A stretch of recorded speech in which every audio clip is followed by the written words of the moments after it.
Good evening, friends. Meeting again in the session of homeopathic philosophy, and we are discussing Robert's philosophy.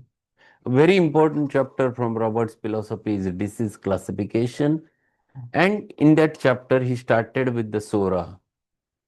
The basic concepts regarding Sora, what is Hahnemann's idea regarding Sora, how it has been misunderstood by the public and even by the modern people at that time, how this Sora word came from the Hebrew language in the form of Sorat going inside from outside. It is a groove. And when it was converted into the English in the form of Sora, Hahnemann labeled his miasm with the same name.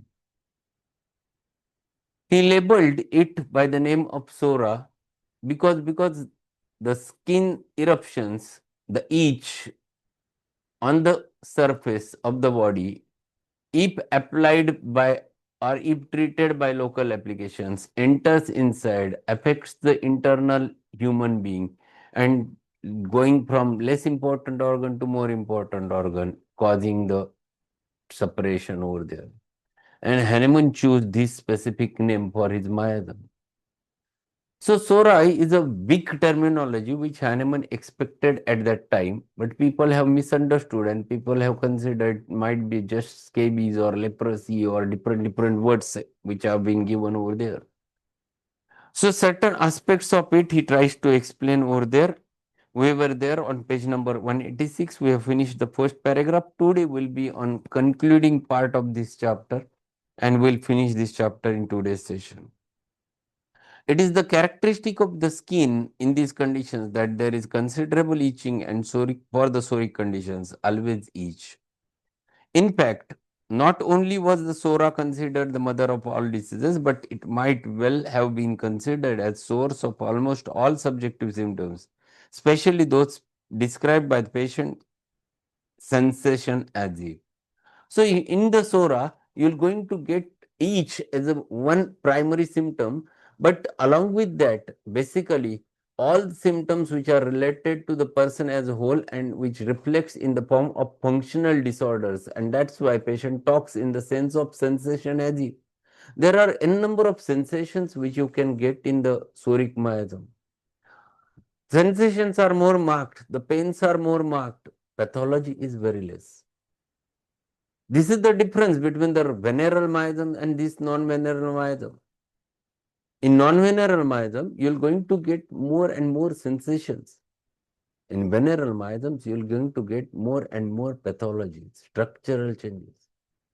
So here the changes are reversible in psoric miasm, and that's why it becomes very easy to treat if we get a right remedy.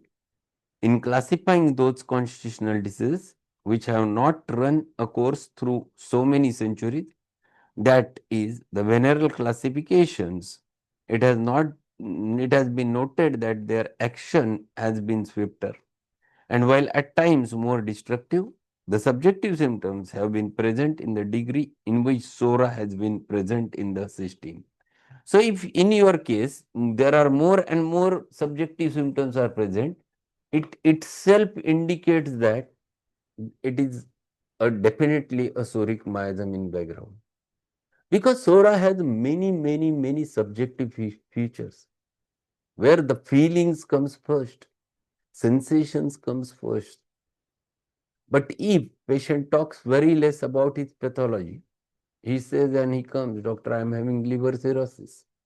He never gives you symptoms. His abdomen, which is distended, it full of fluid and ascites is there, and he is diagnosed with liver cirrhosis. And he's breathless. That's all, nothing more than that. He's not giving you symptoms. Such pathologies are not sorry.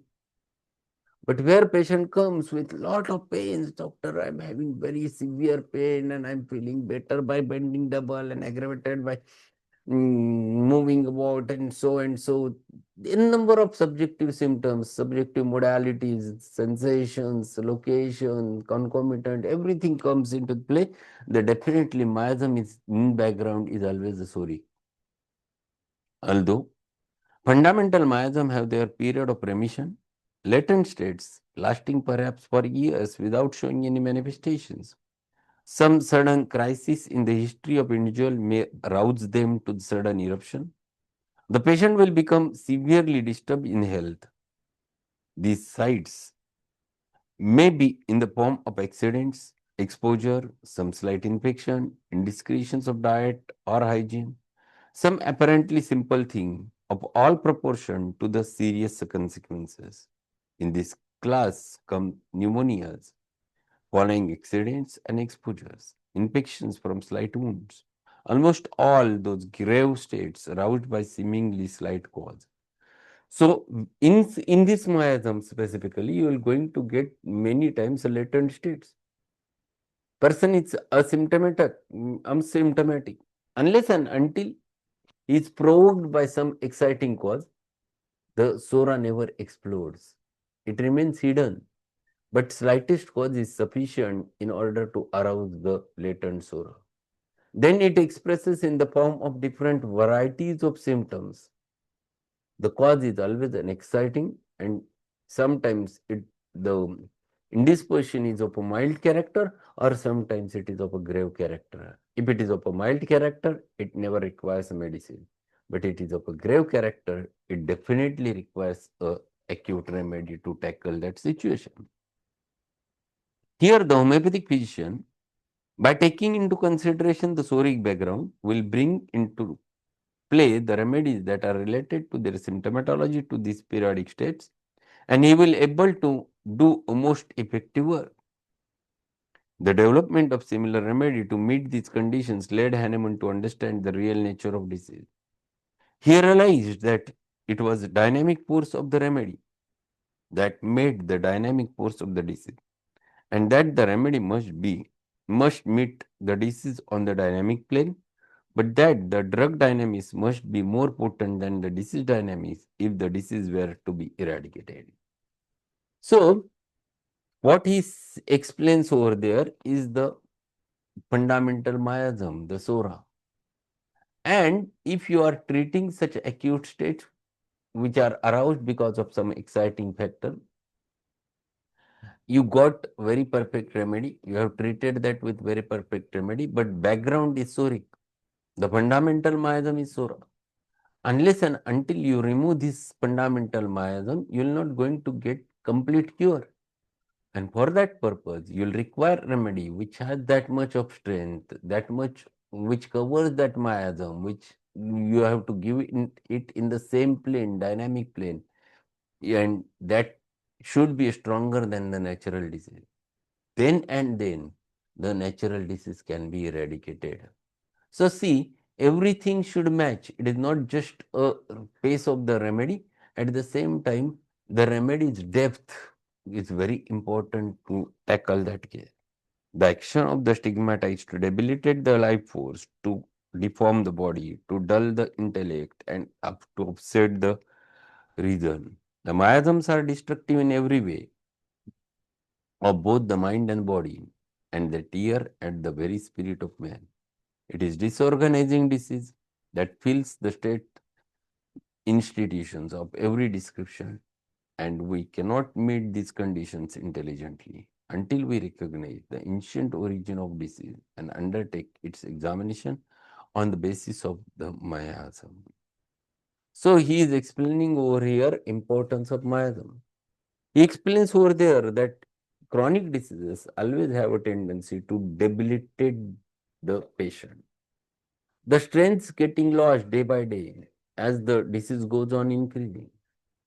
As the disease goes on developing, the basically it happens that patient's strength is lost. Unless and until you get that specific state, unless and until you catch a remedy which covers the whole story, which covers the whole miasm, you cannot cure those patients. Here, what is required is to understand the miasm. Here, it is necessary to understand the depth of the disease, and then you can choose the remedy which has both similar type of depth as well as which covers that miasm. And to conclude, what he says, to classify disease condition as circumstantial or environmental is to view them in a limited way. We must recognize the background and meet them on that ground if we are to cure. For this reason, it is essential to find it out simillimum, and to find the remedy for these conditions, we must seek a deep-acting remedy. Call it as an antisori, if you will, to eradicate the evil. It is only by using the dynamic form of the simillimum that we can hope to eradicate the evil. Here he used the word evil to the Sora Maya. If we want to remove this soric miasm, soric background, then definitely you have to give the antisoric remedy. And that remedy which has that strength, then and then this Sora can be eradicated. Patient is soric, patient is having the problem, he is having a deep-seated trouble, but if you are giving soric, not soric remedy, you are giving remedy which is most superficial, like Econoid, Velado, Nanak, Swamika, Ipecac, patient will not going to get cured because you have not given remedy which has that depth which is required by the patient. So, for that purpose, it is necessary to understand the miasms. And to conclude chapter, he says, in fact, only the dynamic form of the similar remedy can possibly be the similum for these cases, since these chronic conditions also so closely knit with every fiber of the patient's being that they have influenced his innermost dynamic. So, no matter how like the symptomatology of the remedy to that of patient, unless the remedy is in a dynamic form, it cannot reach the basic stigma. And to conclude chapter, what he says, then you have to specifically find it out exactly the miasm, the Sora, and then you have to find it out the remedy of that depth which covers the whole story and which can treat or which can cure that patient. So, miasm, why it is necessary to understand miasm? Unless we open up miasm, understand the depth of it, we cannot reach to the perfect cure.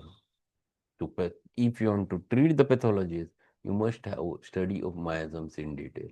Robert, Kent, by their the own philosophy, they explain the depth of miasm, and if you understand those miasms properly, it is quite useful in your practice, and you can treat a number of cases.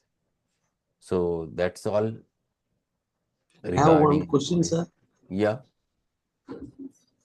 There is a belief between homeopaths for a newly born baby. We have to give sulfur 30, only one tablet in water. If we give one drop, some 3 days like this, then that so the child will not be affected by sora, or it will, if, even if any sora disease is there, it will be removed. Whether this is true or whether it is practically possible for a newly born child to give sulfur 30 or sulfur 6 C, something like this.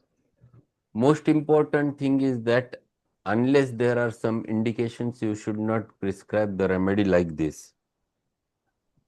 Second important thing, yes, if you are damn sure that the child who is unborn and the having a strong soric tendency in the mother or in both parents, during pregnancy, during gestation, one dose of soranum is advocated by Allen in his keynotes in order to prevent the soric diathesis of the unborn. This is the sentence which he has used over there. But after birth, unless and until there are indications, one should not prescribe. Otherwise, we may prove the remedy on the children. So, if there is some indication, definitely you must give the remedy. But it is not always sulfur. You have to find it out what remedy the patient requires. Whether it might be calcarea carb, it might be lycopodium, it might be sulfur, it might be soranum, anything else, depending upon the situation. So it is not fixed that you should give the sulfur. Thank you, sir. Okay. So thank you very much. Today evening will not have a Madhya Medica session. I have a meeting. So tomorrow we'll meet again with the next session. Thank you. Thank you very much, sir.